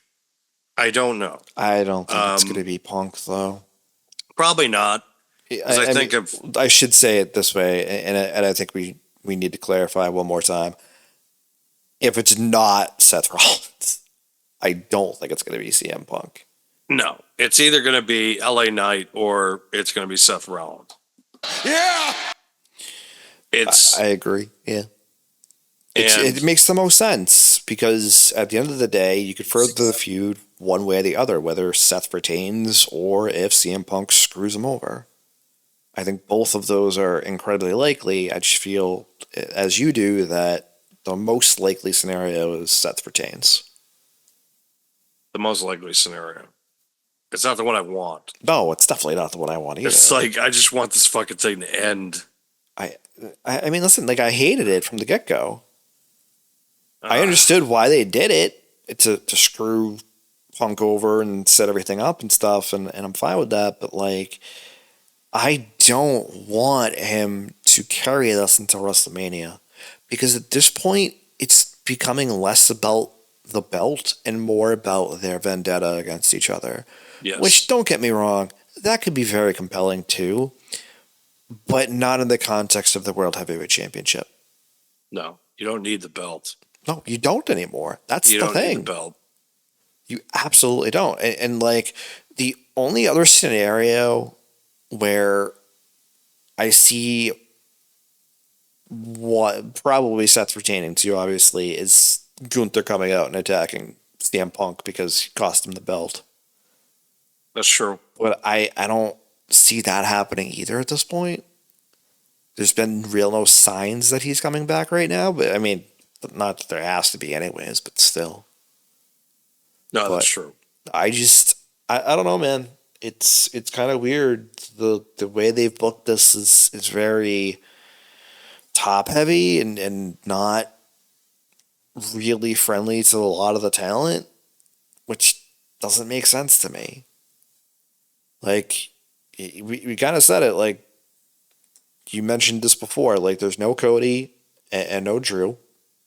I mentioned it earlier, there's no Dom and AJ Styles. There's 0 tag team titles on the line. There's 0 women's championships on the line except for that Intercontinental match. Yeah, and that's another thing, man. Like, I'm fine with the sympathetic babyface thing that she's doing, but I don't care about her and Io versus the Kabuki Warriors. No, I don't care about that. Them trying to force that at this point is just getting more awkward than anything, I feel like. I know we talked about this last week, and I know it's something we kind of talk about a little bit too, and actually, somebody actually mentioned it yesterday to me, which I was shocked. Boo ran. Their booking is down since SummerSlam. It is. They came out of SummerSlam as like a really great show. Yeah. We all talked about it was the best PLE that they've done this year. Yep. And ever since, it's just been like, well, I guess I think they had one. The Raw after was good too, and that was it. It was. There was the SummerSlam weekend, and then it was Raw, and then, okay, everything's good right now. And then SmackDown came and went, and I was like, and then everything else after, like you said, yeah. It's just they've been stepping on their own dick lately, and that's been their consistent problem. You know, it sucks because you come out of SummerSlam and it's just like, all right, they righted the ship. And then 4 weeks later, we're coming into the show and we're just like, oh, God. It has nothing to do with the Brock thing either. Like, even though that there was somebody that brought up today, they're just like, God, that guy, this place is cursed. It's that return. It's like, maybe I don't, right. but it's not the return. It's them. No, it's just, I think they're just stymied right now creatively. Which is such a weird place to be because you had a really great SummerSlam. Yes. And objectively, the second best show of the year after that was freaking Triple Mania.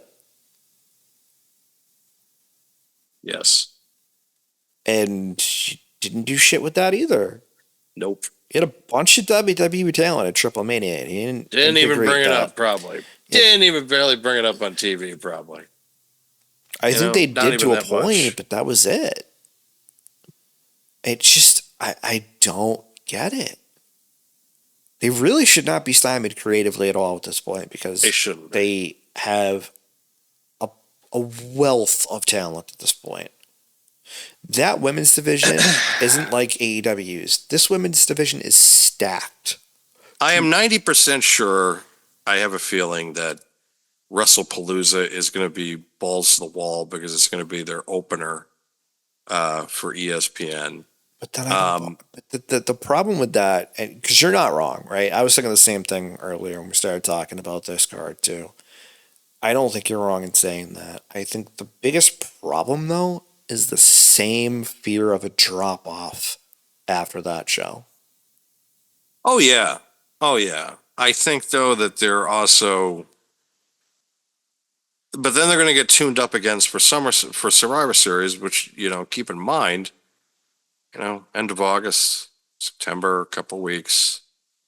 Monday is going to be September. And then so WrestlePalooza is probably going to, I think it'll be happening on the 21st. So really 3 weeks from this weekend. I think it's the 20th. I'll look in a sec though. And then you have the following October. And then November is going to be a stadium show because they're going to be in San Diego at the Padres Stadium. And then whatever December is going to bring. And then you're going to have the Rumble. And then 3 months from that. So pretty soon, we're 7 months out from Mania. That's 7 or 8 months. It is September 20th, by the way. Yeah. So it's happening 3 weeks. So within 3 weekends. Yep. Where you look at, but they're fastly approaching Mania. They're going to be it's going to be less than 90 days for Survivor Series, where they're expecting at least 30,000 at the show. Which is going to be their first outdoor stadium show in November at a baseball stadium. It's one of the most unique stadiums in all of baseball. Who knows? Could be the world champion San Diego Padres in baseball. Who knows? Considering the NL West is a little bit more competitive than people thought it was going to be. Yeah. But nonetheless, I feel like that they are kind of throwing this show out there because they are contractually obligated to do so, but I don't think they're going to be putting out their best efforts, so to speak, because of the fact that they're going to be leaving Peacock soon, even though they're still going to have to do Saturday night's main event and also the NXT pay-per-views as well. So they have to keep them happy somewhat. Maybe not completely. It's like, oh, you wanted to get rid of NXT, or you're going to get rid of Peacock, I should say? No, sorry.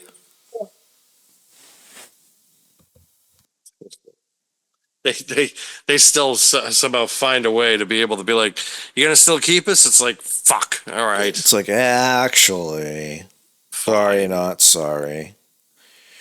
But I think it'll be a good show. It's just, I have concerns with the current way the card looks. It's like you said, you're kind of just throwing it out there at this point. Yeah, it's just, I feel like it's just a throwaway, show at this point. And it's frustrating because it's like you just had the best show of your year a month ago. So I know you can turn up the juice. But, you're looking at this of, well, we're not going to be here in a month. Yeah, that's true. Yeah, but so what? You're still putting on a televised show. Fuck you, we got your money. Yeah, I guess. That's all they need to do. That's all they need to do. They just need to be like, fuck you, we got your money. Yep. And that's what they've done. And they're going to, it's like, it's pretty much just like, on Monday, though, they're just going to be like, don't worry, we're going to really try in 3 weeks. We promise.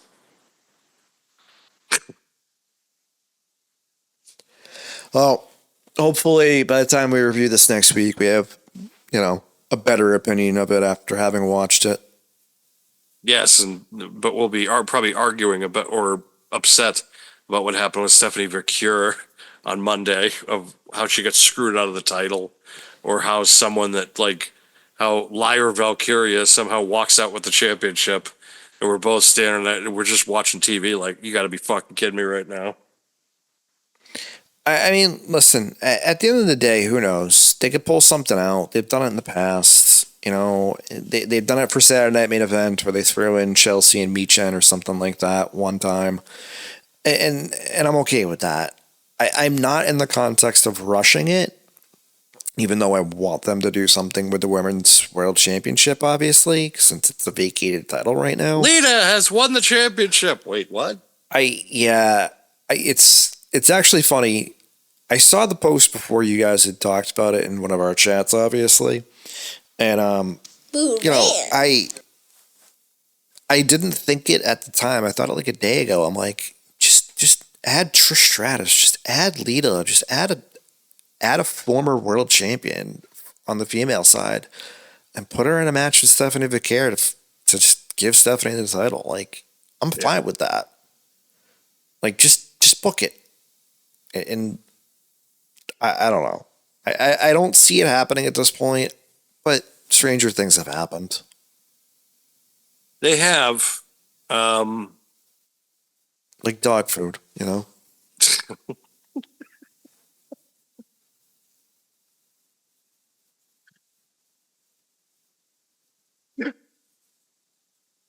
That's such a weird fucking reference. Because we're talking about, the when AEW earlier and now at the time it was better than WWE, so that just popped into my head. God, that is true. Dog food. Yeah, that segment where we had that conversation, it just popped in my head, and I didn't say it then, so I was kind of waiting for an opportune moment to actually use that, and there it was, dog food. Served to me on a silver platter. Yeah, pretty much. So, do we have anything else we want to cover? I think we've covered enough this week. I think we have. It's been another jam-packed episode. I think both of us have been laboring on, going into Labor Day weekend. I am at my busy time of year, so I am half dead to the world. Yes, it was a bad joke to be intentionally. I'm aware. But this is my busy time of year, so I'm half a zombie anyways. So for me to be able to talk about wrestling for a couple hours, I'm just like, hooray! Because I don't have to worry about what staff needs at the moment. I'm happy with this. Oh, you need a smart board. Oh, okay. Yeah. But, yeah. Go fuck yourself. Exactly. Even though I'm not talking about the people I work with, in case they're listening. There is someone. Smoke. There is someone I'm pretty sure that listens to the show that actually that works at. So at my job, there's a terminology called the Blue House, which is the What the fuck is administration that? office, and that's where the big bosses work. And so this person listens to the show and is within feet. Actually, I think right below her office is the office of the big boss, who actually ran into work this week, and then also sent a handwritten letter over to my house this week as well. Like, I came home and I saw what office it was from, and I'm just like, what the fuck did I do? I'm like, Oh shit. I'm like, what the fuck did I do? And it's just like thanking me and like commending me on something. And that was early. That was when I came home. But earlier in the day, I ran into him. Very pleasant conversation. And it does make you feel good working for a place where it's like they kind of do appreciate the work you put in and the efforts. as stressful as it is. But it also is a nice hell of a break to be able to walk and talk about wrestling. Even though I wish some of the things that they were doing would be a little bit better. And Jake Hager would shut the fuck up! Yeah! Just shut the fuck up! Yeah! God! Why are you in the room talking about this? No one should care! Because I'm not booked. No one should care! Like, I thought about it earlier this week. I'm just, because it was such a big deal. Like, I was just like, oh, look at what he's saying. And then I'm just sitting there, I'm like, why does it matter what this guy says? Did you not see that when you would post that in any of the chats that I was in? I was just I did see that. Like, I did see that. I said it much differently, but that was basically what I was trying to say. Like who cares? No, it's just, I needed a kind of, it was the Taz tribute that kind of turned me around, because I'm just like, oh, because, and then I saw a picture of him at the arena when he was a little kid wearing a Taz t-shirt. And I was just like, yeah, I can't hate that. I can't go up against a guy anymore that, if I was in the same shoes and had the same, some would say luxury, some would say, just nepotism. Some would call it luck. It's just how it is. But at the same time, I don't want to demonize him and victimize him anymore, because it's not fun. It's not fun. That's debatable. I mean, I just he makes it so easy. He does. I know he does, but you know what? It's gotten better though. It has. It's not as bad as people make it out to be sometimes. I wish that he would have kind of reined this in a little bit before there was still that kind of mass exodus, because there was a long time where it was just like, ugh. But it has gotten better. And I feel like that everybody should try to give them a legitimate chance and kind of, tune in again and give them a shot at being because here's the thing. They're the little dog that could right now, in my opinion. They're getting counter-programmed against when they really shouldn't. Like, they're no threat. They're never going to be a threat. Why? Because your money's going to go down. Your money hasn't gone down. I think they're a threat in a different way, though. Like, I don't... I think they're a threat, but not a direct one. I think is the best way to say it, right? The only way they're a threat to them is because of paying contracts. I could see that. I just think that in the context of direct programming, they might be a threat. The problem is twofold, right? Like, regardless of whether or not it's on Peacock or ESPN or anything like that, it's still effectively free. You're only paying that subscription. For AEW, you're paying just that, like that show. Yep. That's kind of a dead model at this point. So people are still going to probably pick you up because if I get ESPN, I get all the access to all this other stuff, great stuff. Whereas I'm just paying a pay-per-view. Like, it's the same with Peacock, right? If you want to watch all of the other stuff that WWE has, or if you want to watch, like, The Office and binge The Office, you just go on Peacock. Yep. So you have other stuff to pay for when you pay for these subscriptions versus just that one show.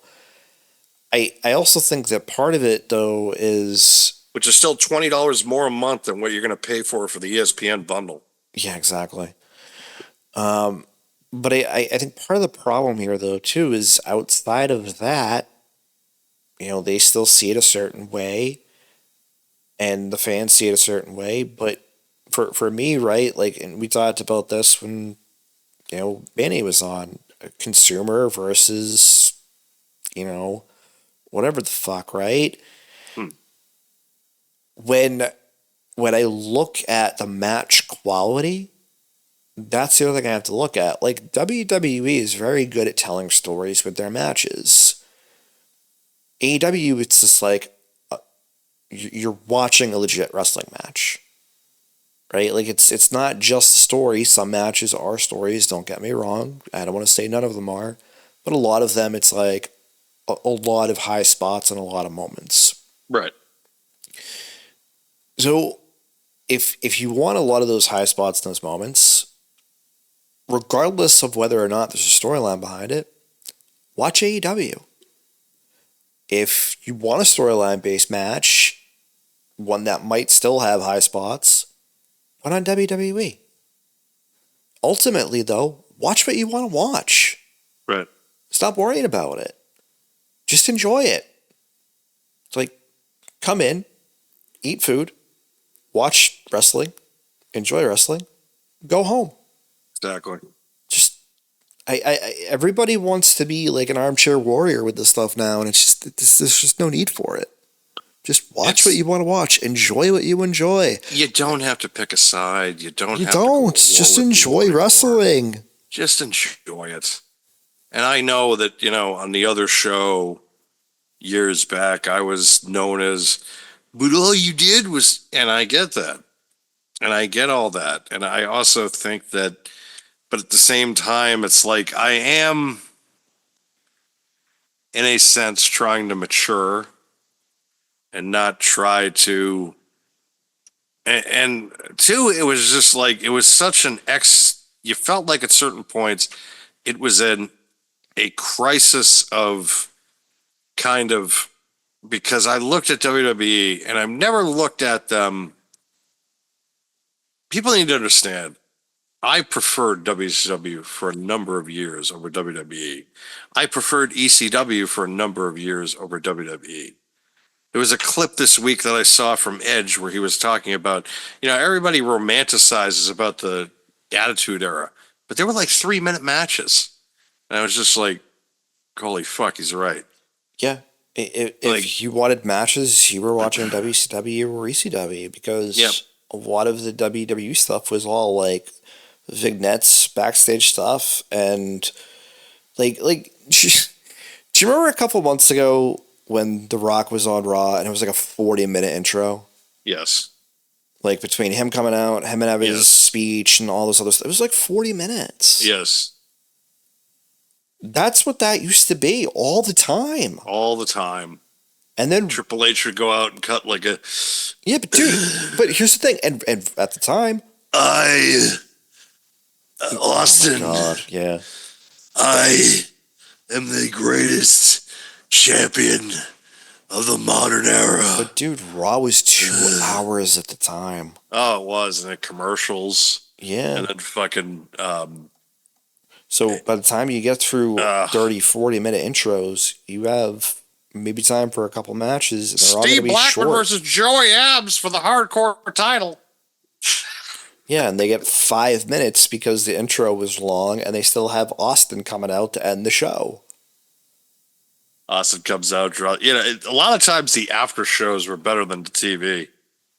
There were some fun moments at the after. Absolutely. The after shows of that. It's just, I just reached a point in life where I'm just like, I don't want to pick sides anymore. I don't want to dump on the promoters, because WWE, when Vince McMahon was under it, I was just like, yeah, he needs to get out of there creatively. And then I've seen what Triple H has done, and it's just like, yeah, he's had some great moments. But then there's times I'm just sitting there and I'm like, that didn't make any sense at all. And it's kind of like this show. But I also look at this show for them, and it's just like, well, we're leaving anyway, so fuck it.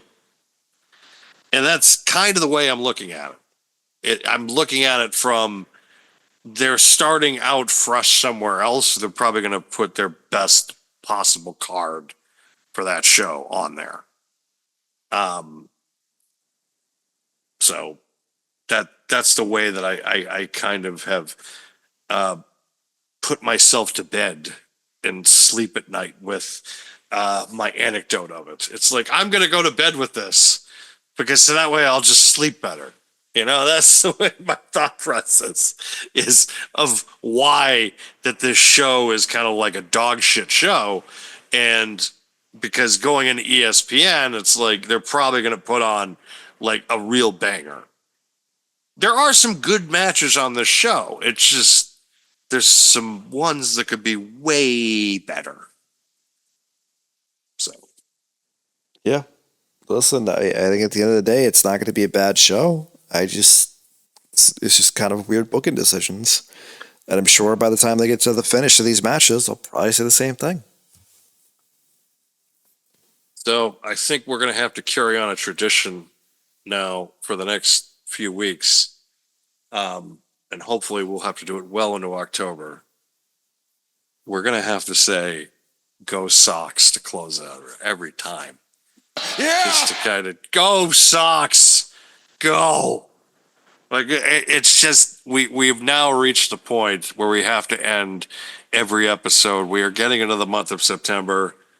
They are in the hunt for Red October, or as they would call Red Sox October. Oh, And we have to root them on in doing it.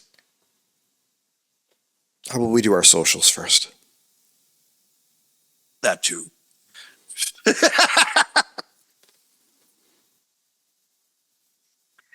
That's true. You can catch us on YouTube with Diamond Podcasting Productions. You can catch us on Spotify. You can catch us on Spotify. You can catch us on PWW Talks. Just search for PWW Talks. You can search for PWW Talks on Apple and also on Audacity or wherever you get your podcasts nowadays. Mac, do you have anything else you want to close us out with? Go Sox! Go Sox! Good night, everybody.